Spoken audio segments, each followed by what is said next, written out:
A very warm welcome here from Fratton Park. You're watching PR Presents.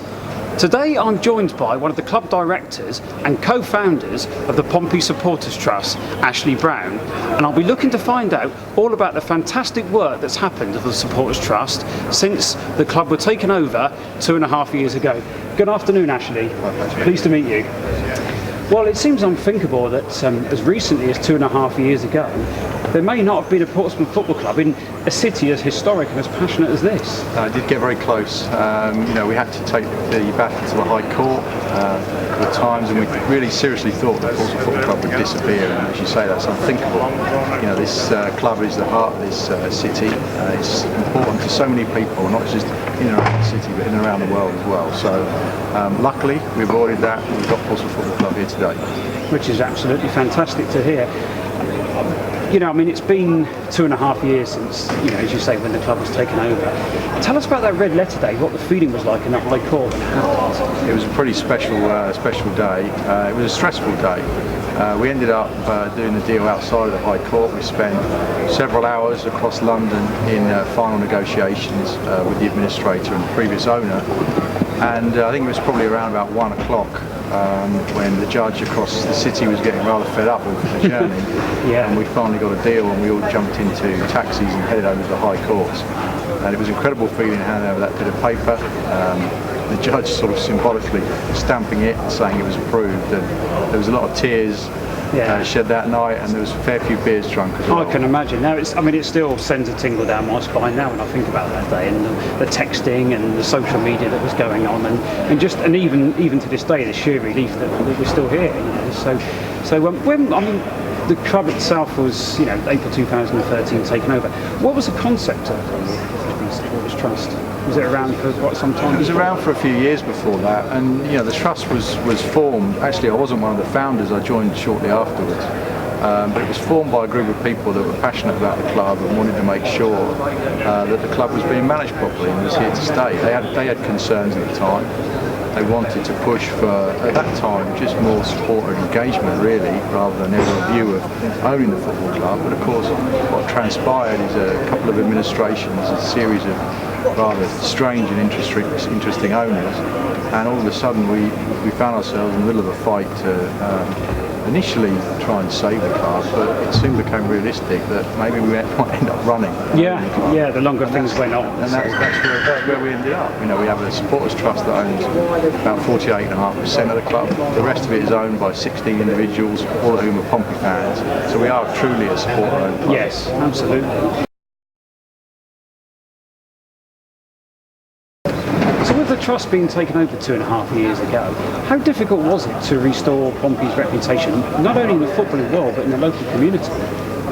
I think in the local community it was probably the easy part, at least as far as the fans are concerned. Because the fans never gave up on the club. No, absolutely.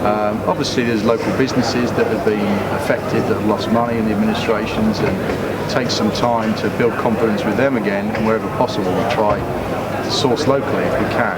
The wider football world obviously looked on in interest, particularly the Football League and the FA, even the Premier League, and of course other supporter associations, not just nationally but internationally. And I think what they've seen is a club that's been sensibly run, finances managed properly, debts paid off, ground improved, infrastructure put in, and now a football team on the pitch that's starting to flourish. So I think generally the football family around the country sees this as a well-run club.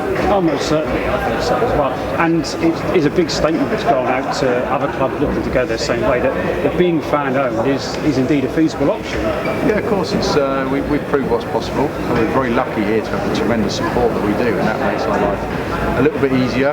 This week we saw Newport become a trust-run club. Has that definitely gone through? It's happened a couple of days ago. Things are going to be difficult for them. They know things are going to be difficult for them. They don't have the luxury of the 16,000+ gates that we get. That's always been a big thing here. But it's fantastic to see that it's happening at more and more places around the country.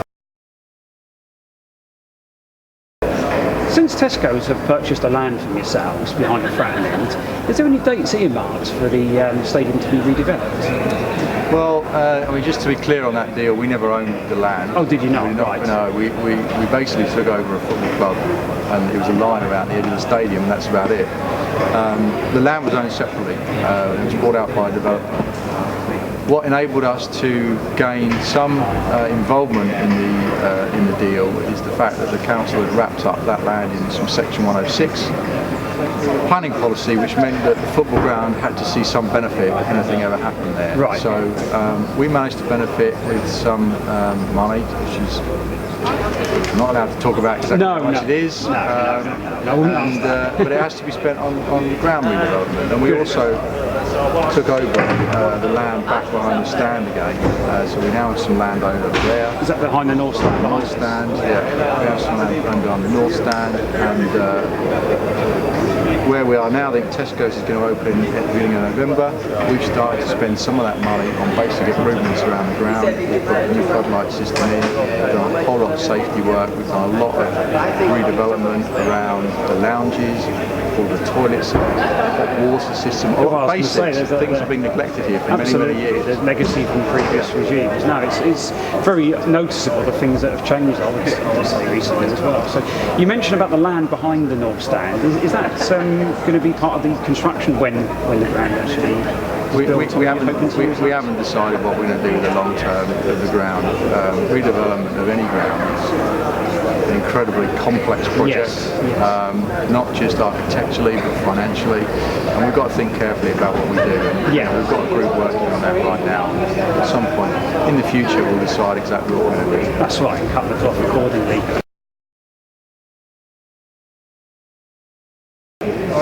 Yeah, that's our trust chairman died earlier in the year. It was very sad. You know, we were all very close to Ken. Ken did a huge amount for Portsmouth over the years, and in fact supporters nationally and internationally in his roles in Football Support Federation.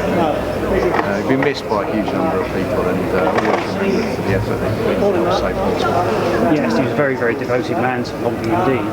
Well, finally then, Ashley, a word on the team at the moment, and under the new manager Paul Cook. Touchwood in the automatic promotion zone after 10 games. It's all been going okay so far. Hopefully we'll continue to do so. If we're looking for good omens, the last time a Liverpudlian managed Pompey, we won a divisional title. Bobby Campbell in Division 3, 1982-83. It would be nice if the same thing could happen this season indeed. Well, finishing at the top would be great. Yes. Second or third, be happy with it. I don't even mind going in the playoffs as long as we win at Wembley. So we've got the team that can do it. We've got the manager and the coaches that can do it. So this should be our season. Yeah, I think so. Well, let's hope so anyway. Well, Ashley, thanks ever so much for your time. It's been a pleasure meeting you and giving us a great insight into the wonderful institution that is Pompey Supporters Trust. From Fratton Park, play up Pompey, and a very good day to you all.